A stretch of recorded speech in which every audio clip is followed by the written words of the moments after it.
성도들 제내권 제39장 항상 키를 잡고 계십니다. 하얀 손수건을 흔드는 손. 2013년이 밝아올 무렵 토마스 S. 몬슨 회장은 중대한 한 해를 고대하고 있었다. 2013년은 그가 예수 그리스도 후기 성도 교회의 회장이 된 지 5년째 되는 해이자 주님의 사도로서 봉사한 지 50주년이 되는 해였다. 그는 이제 자신의 회장직과 교회의 상황을 되돌아볼 때가 된 것 같았다. 몇 년 전 몬슨 회장은 어려움을 겪는 한 교회 회원으로부터 편지를 받았다. 그 남성은 이렇게 썼다. 복음은 제 생활에서는 떠나갔지만 제 마음에서까지 떠난 것은 아닙니다. 저희와 같은 잃어버린 후기 성도들을 잊지 말아주십시오. 몬슨 회장은 그의 감동적인 편지를 읽으면서 예전에 보았던 그림을 떠올렸다.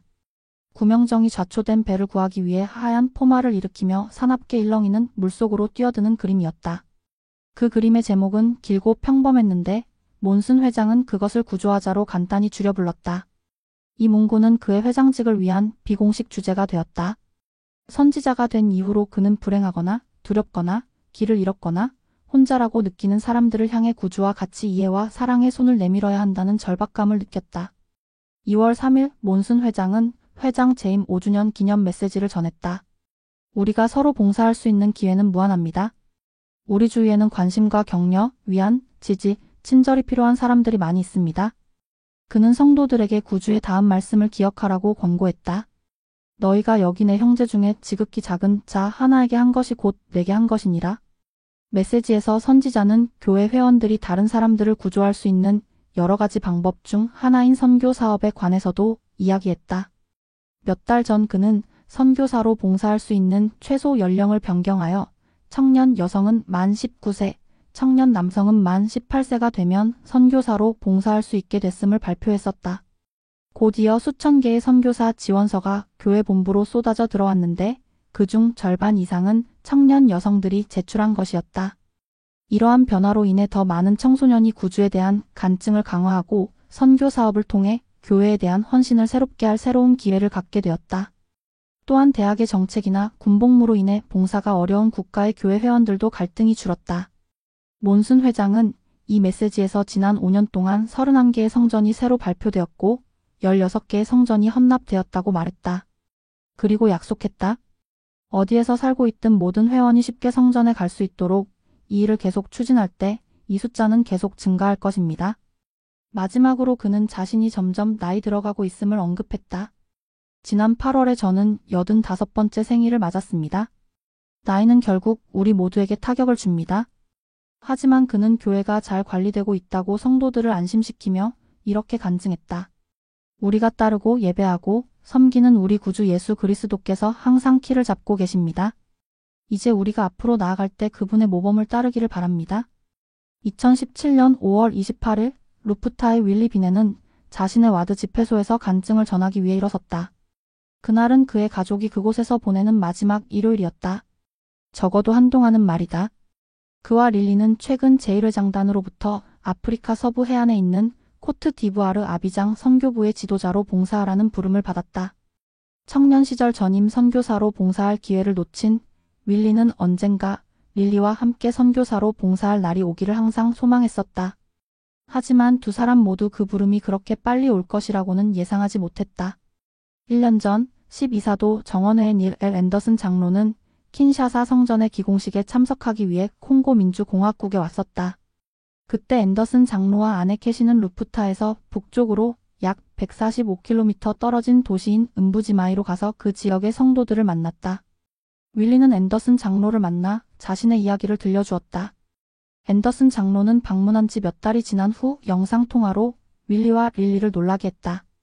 그는 주님께서 그들에게 또 다른 임무를 주셨다고 말하고는 그들의 생활과 직장에 관해 몇 가지 질문을 했다.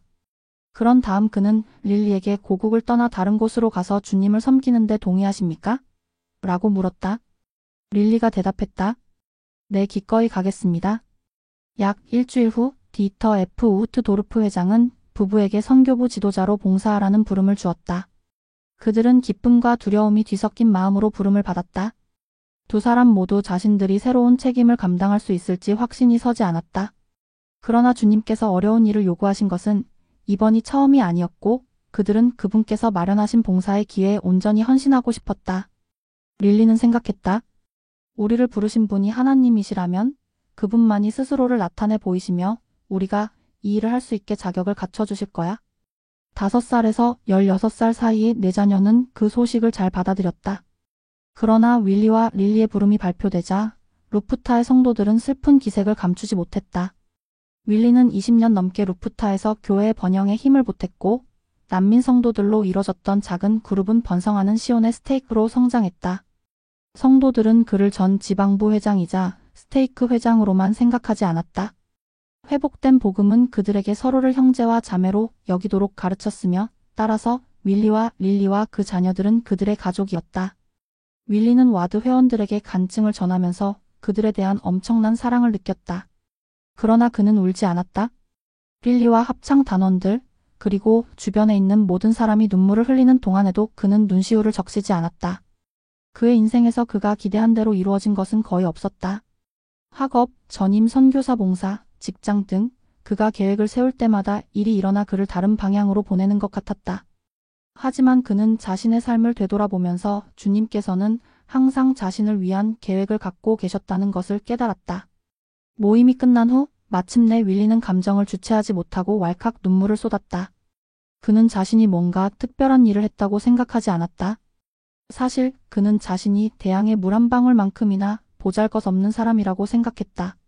그러나 그는 계획이 더욱 분명해지고 명확해짐에 따라 주님께서 자신을 인도하시며 당신과 함께하도록 촉구하신다는 것을 깨달았다.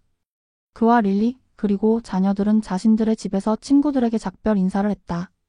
그런 뒤 다음 봉사 지역으로 그들을 데려가기 위해 기다리고 있던 차에 올라탔다. 윌리는 깨달은 것이 있었다.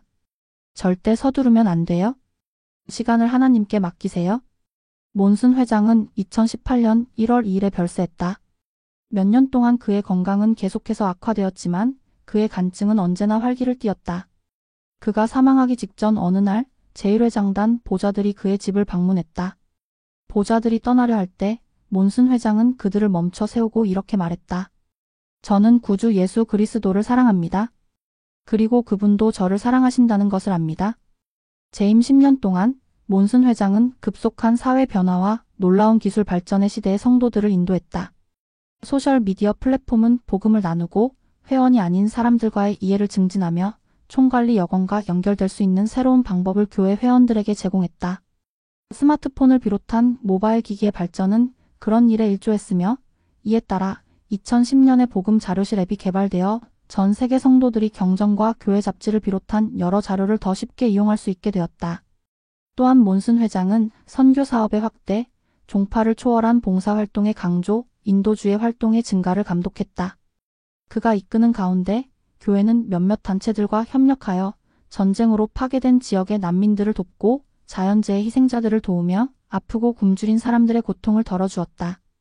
또한 교회는 연구교육기금 사업 등의 활동을 토대로 전 세계 사람들에게 교육의 기회를 제공했다.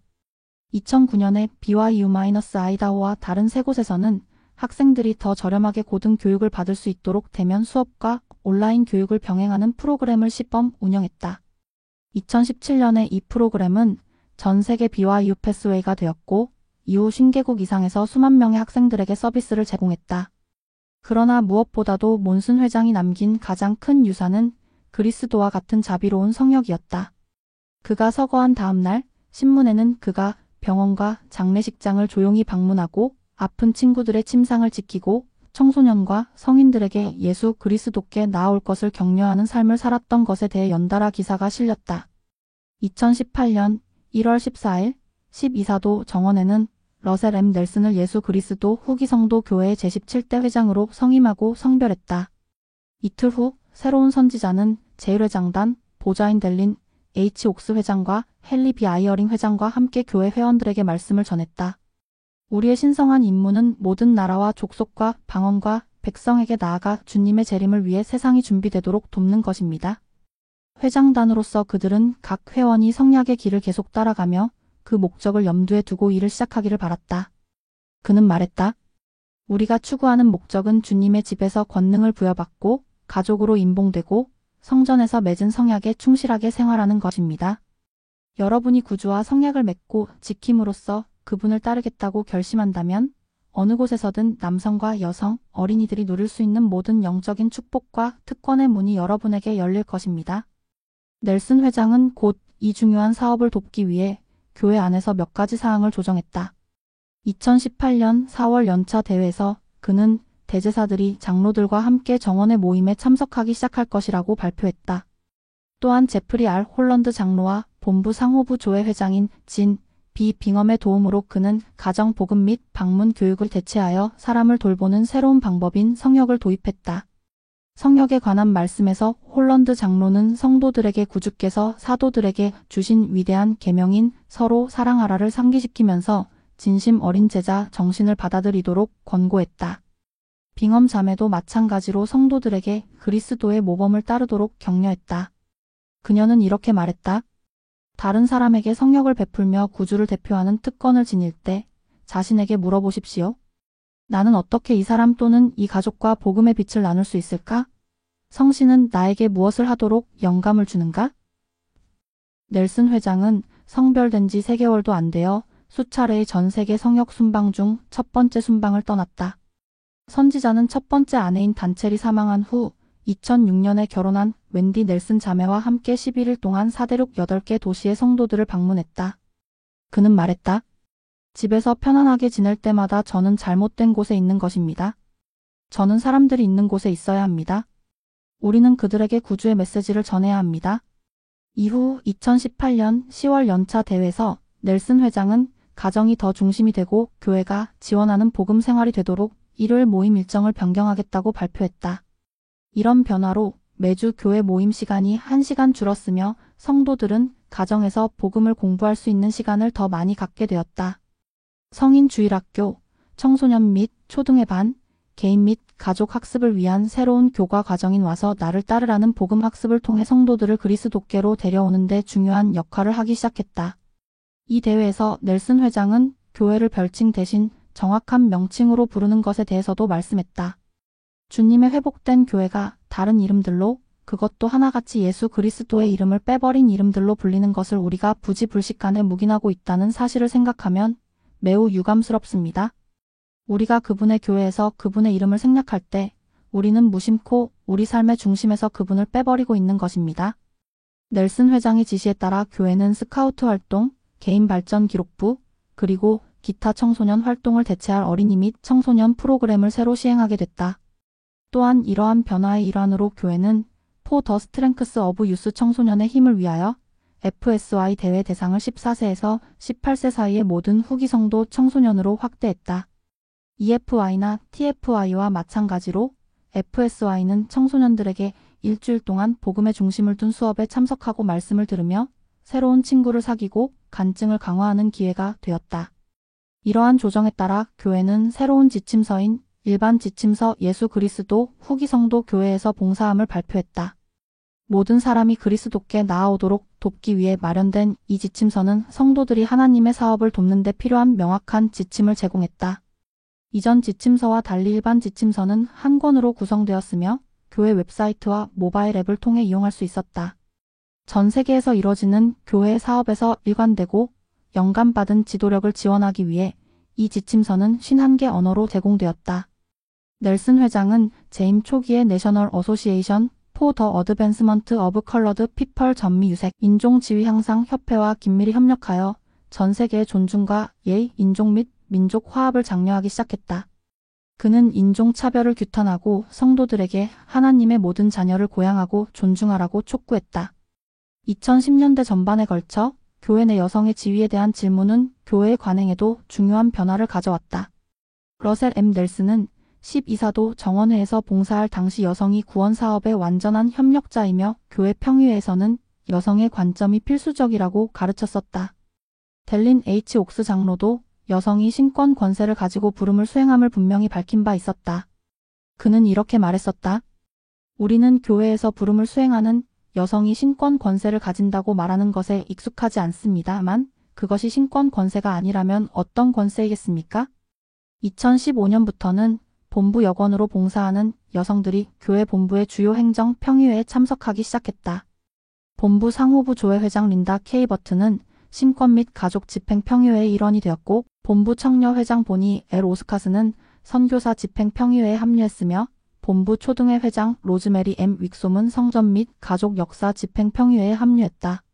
그리고 2019년 넬슨 회장과 그의 보좌들은 여성들이 침례식과 성전 임봉식에서 공식 증인으로 봉사하는 것을 승인했다.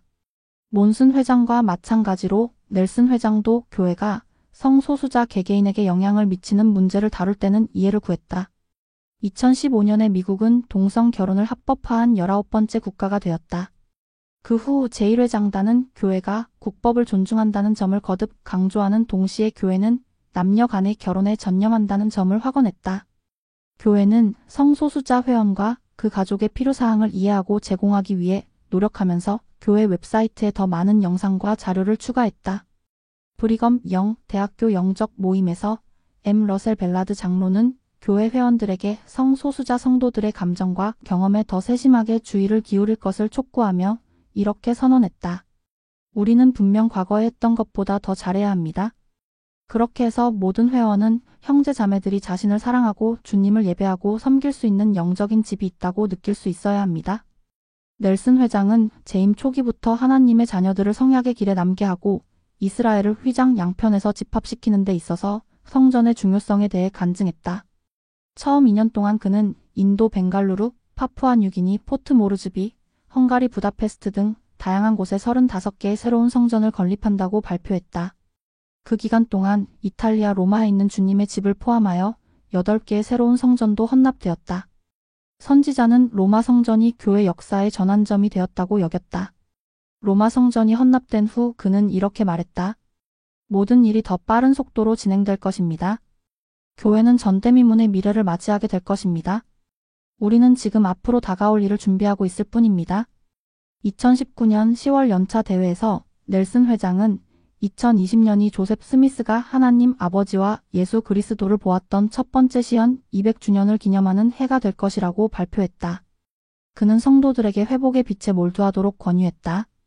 다음 6개월 동안 모든 회원과 가족이 회복된 복음의 토대를 기념할 특별 대회를 위해 준비하시기를 바랍니다. 그렇게 할 때 내년 4월 연차 대회는 기억에 남을 만한 대회일 뿐만 아니라 잊지 못할 대회가 될 것입니다. 2019년 10월 연차 대회가 끝난 직후 17살의 라우디 카우크는 차를 몰고 길을 가면서 외로움을 느꼈다. 라우디는 기도했다. 하나님 아버지, 저는 단지 당신이 계신다는 걸 느끼기만 하면 돼요? 유타주 프로보에서 고등학교 마지막 학년에 재학 중인 라우디는 수업을 듣거나 대학교 지원서를 내지 않을 때는 교내 방과 후 활동에 참여하거나 현지 식당에서 일을 했다. 그녀는 청려반 회장이었고 컨퍼런스 센터에서 열리는 교회 연례 라틴 아메리카 문화축제인 루스데 라스 나시오네스 국가의 빛에서 무용수로도 활동했다. 이보다 더 정신없이 바쁜 삶은 없을 것 같았다. 집안 상황도 바뀌고 있었다. 라우디는 자신이 돈독한 대가족의 일원이라는 사실이 좋았다. 아버지는 시리아 출신이었고 어머니는 베네수엘라 출신이었다.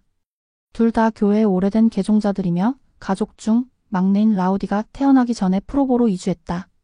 일요일이면 온 가족이 집으로 왔고 결혼한 형제자매들도 배우자와 자녀들을 데려왔다. 라우디는 항상 이런 모임을 손꼽아 기다렸다. 하지만 최근에는 집이 텅 빈 것 같았다. 언니는 일본으로 선교 사업을 떠났고 집에 있는 자녀는 라우디뿐이었다. 전에는 항상 집에서 함께 지내는 형제자매가 있었던 터라 지금 그녀는 외로웠다. 라우디는 영혼을 쏟아 하나님께 기도했다. 그리고 2주 뒤 스테이크 회장에게서 전화가 왔다. 그는 본부 청려 회장인 보니 H. 코든이 그녀를 만나고 싶어 한다고 말했다. 라우디는 놀랐지만 만남에 동의했다. 얼마 후 코든 회장은 라우디가 소속된 스페인어 와드에 참석했고 그녀와 함께 이야기하기 위해 자리에 앉아 말했다. 저는 전 세계를 다니며 많은 사람들에게 성역을 행하고 있어요.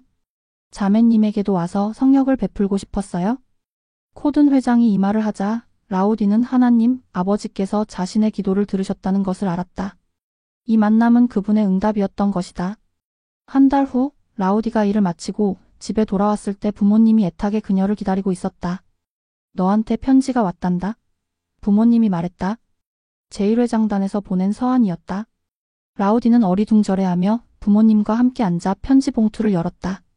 그녀에게 2020년 4월 연차 대회에서 말씀을 전해달라고 하는 내용이었다. 내가 이걸 어떻게 하지? 라우디는 생각했다. 그러자 영은 니파이가 했던 말을 그녀에게 속삭였다.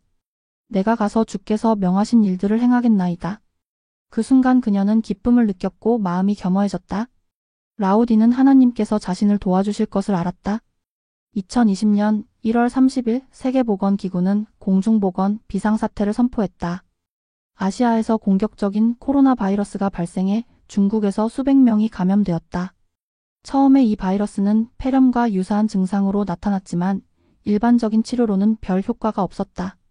그것은 예측할 수 없을 정도로 급속하게 퍼져나갔다. 2월 초 이 질병에 코로나19라는 이름이 붙었다. 교회 지도자들은 위기 상황에 신속히 대처하여 20만 개 이상의 방독 마스크를 중국에 보냈다. 또한 모임을 취소하고 대리 의식에 대한 성전 운영을 중단하고 감염 지역 선교사들을 격리하기 시작했다. 3월 11일 세계보건기구는 코로나19에 대해 팬데믹 세계적 대유행을 선언했다. 코로나19는 그때까지 114개국으로 퍼져 10만 명 이상을 감염시켰고 수천 명의 목숨을 앗아갔다. 세계적으로 독감이 유행했던 1918만 1919년과 마찬가지로 제1회장단은 교회의 모든 대면 모임을 중단했다. 교회는 일부 선교사 훈련원에 새로운 선교사를 입소시키는 것을 중단하고 화상회의를 통해 가정에서 선교사를 훈련하는 시스템을 고안했다. 또한 제1회장단은 4월 연차 대회를 온라인으로 개최하겠다는 계획을 발표하고 성도들에게 가정에서 예배를 보도록 지시했으며 신권 소유자들이 각자의 가족을 위해 성찬을 집행할 수 있도록 임시 권한을 부여했다.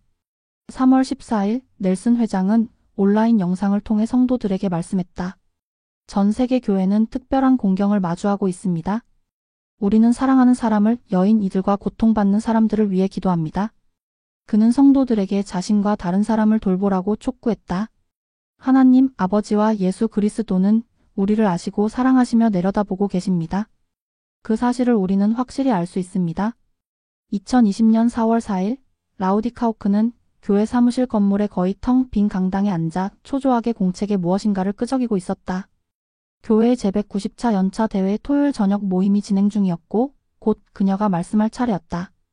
그날 오전에 넬슨 회장은 작은 강당에서 대회를 시작했다. 코로나19의 확산으로 교회는 교회 학교의 대면 행사를 중단하고 선교사들을 재배치하거나 해임하고 모든 성전의 운영을 무기한 중단했다. 선지자가 성도들 앞에 섰을 때 뒤에는 합창단도 없었고 늘 줄지어 앉아있던 총관리 여건과 본부 여건들도 없었다. 대신 그의 보좌들과 소수의 연사들이 근처에 앉아 있었는데 그들은 코로나19 확산의 예방책으로 각각 몇 미터 간격으로 떨어져 있었다. 넬슨 회장은 성도들에게 말씀을 전하며 자신이 지난 대회를 마치면서 약속했던 내용을 상기시켰다.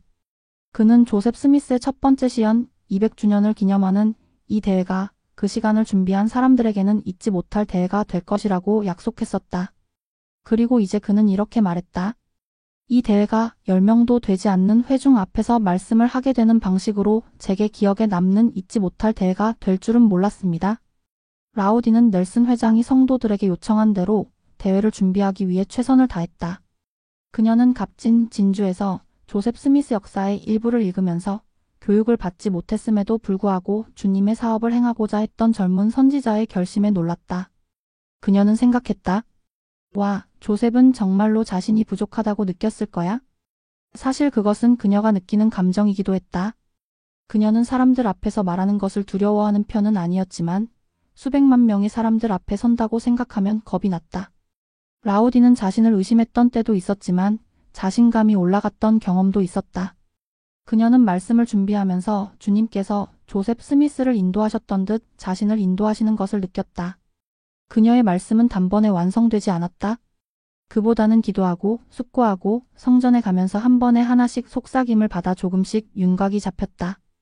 이제 게릿 W. 공 장로가 말씀을 마무리하고 있었으므로 라우디는 공책을 집어넣었다. 그러고는 연단으로 다가가서 그 앞에 서자 초조하던 마음이 사그라들었다. 라우디는 말했다. 여러분과 이곳에 함께하게 되어 기쁩니다. 저는 제가 무엇에 대해 말씀할지 생각하는데 오랜 시간을 쏟았습니다. 저의 메시지를 통해서 영이 여러분께 직접 말씀하시기를 소망합니다. 팬데믹이 닥치자 라우디의 학교는 수업을 온라인 방식으로 전환했고 그녀의 일상은 완전히 바뀌었다. 연차 대회가 다가오자 라우디와 그녀의 부모는 라우디가 자신의 건강을 지키고 대회에 참석한 다른 사람을 위험에 빠뜨리지 않도록 봉쇄 절차를 주의 깊게 따랐다. 그녀는 지금 부모님과 가족들이 자신과 함께 강당에 있지 않다는 사실이 안타까웠다. 하지만 그녀는 그들이 근처에서 텔레비전을 시청하고 있다는 것을 알았고 조상들도 자신의 말을 듣고 지지하고 있다는 것을 느낄 수 있었다. 라우디의 말씀은 약 6분간 계속되었다. 그녀는 신권 축복의 힘과 아버지로부터 신권 축복을 받았을 때 느꼈던 사랑과 평안에 대해 말했다. 여러분에게 인도가 필요할 때 주저하지 말고 축복을 해달라고 부탁하십시오. 우리는 불안감이나 우울증, 중독 또는 자신이 부족하다는 느낌 때문에 어려움을 겪기도 합니다. 신권 축복은 우리가 미래를 향해 나아갈 때 이러한 어려움을 극복하고 평안을 얻도록 도와줄 수 있습니다. 그녀는 자신의 경험을 바탕으로 하나님께서 자녀들을 개인적으로 아신다는 간증을 전했다. 그분은 언제나 우리를 알고 계시며 우리가 축복을 받을 만한 자격이 없다고 느낄 때에도 우리를 축복하십니다. 하나님은 우리에게 무엇이 언제 필요한지 알고 계십니다. 라우디가 말씀을 마치자 또 다른 청소년 연사인 엔조 페텔로가 일어서서 말씀을 전했다. 엔조의 말씀을 들으면서 라우디는 자신이 어떻게 말씀을 했는지 거의 기억이 나지 않았다. 내가 제대로 한 걸까? 라우디는 모임이 끝나기 무섭게 강당 밖으로 달려나가 부모님을 만났다. 제가 말을 너무 빨리 했나요? 라우디는 부모님에게 물었다. 아니야, 하이자, 딸. 어머니가 말했다. 아주 잘했어. 다음 날 아침, 넬슨 회장은 세계적인 격변에도 불구하고 주님의 말씀을 듣기로 선택한 성도들에게 감사를 표했다.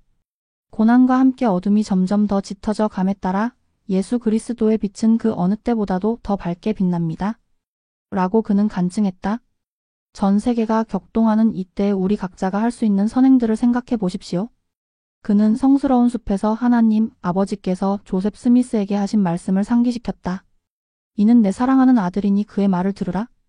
그의 말을 들으라라는 새 어절의 말씀을 통해 하나님께서는 우리에게 이 생에서 성공과 행복, 기쁨을 얻기 위한 패턴을 제시하십니다. 그러고는 성도들에게 주님의 말씀에 귀를 기울이고 마음을 기울이며 생각을 기울일 것을 촉구하며 이렇게 말했다. 그럴 때 유혹과 고통과 연약함에 맞설 힘이 더 강해지는 축복을 받게 되시리라는 것을 약속드립니다. 결혼과 가족관계, 그리고 일상의 일들의 기적이 일어나리라는 것을 약속드립니다. 삶의 폭풍이 더 거세게 몰아쳐도 기쁨을 느끼는 능력이 커지리라는 것을 약속드립니다. 이 말씀에 이어 넬슨 회장은 제1회장단과 12사도 정원회가 예수 그리스도의 복음의 회복에 관한 새로운 선언문을 작성했다고 발표했다. 그런 다음 그가 성스러운 숲에 서서 선언문을 낭독하는 영상이 방송되었다. 선언문에는 다음과 같은 내용이 있었다. 하나님 아버지와 그분의 사랑하는 아들 예수 그리스도에 의해 회복이 시작된 지 200년이 흘렀다. 우리는 하나님께서 그분의 사랑하는 아들과 딸들을 위한 자신의 뜻을 알려주고 계심을 분명히 선언한다. 회복의 메시지를 기도하는 마음으로 연구하고 신앙으로 실천하는 사람들은 회복이 하나님으로부터 비롯되었으며 그 목적은 우리의 주님이자 구주이신 예수 그리스도의 약속된 재림을 위해 세상을 준비시키는 것이라는 자신만의 증거를 축복으로 얻을 것임을 우리는 증언한다. 넬슨 회장의 말씀이 끝나자 세계 각국의 성도들은 자신들이 모인 곳에서 일어서서 하얀 손수건을 공중에 치켜들었다. 1836년 커틀랜드 성전이 헌납된 이래로 교회 회원들은 성스러운 호산나 제창으로 하나님 아버지와 아들을 찬양해왔다. 이날도 다르지 않았다. 선지자의 인도에 따라 전 세계 성도들이 공중에 손수건을 흔들며 기쁜 목소리로 함께 외쳤다. 호산나 호산나 하나님과 어린 양에게 호산나. 호산나 호산나 하나님과 어린 양에게 호산나. 호산나 호산나 하나님과 어린 양에게 호산나. 아멘 아멘 아멘.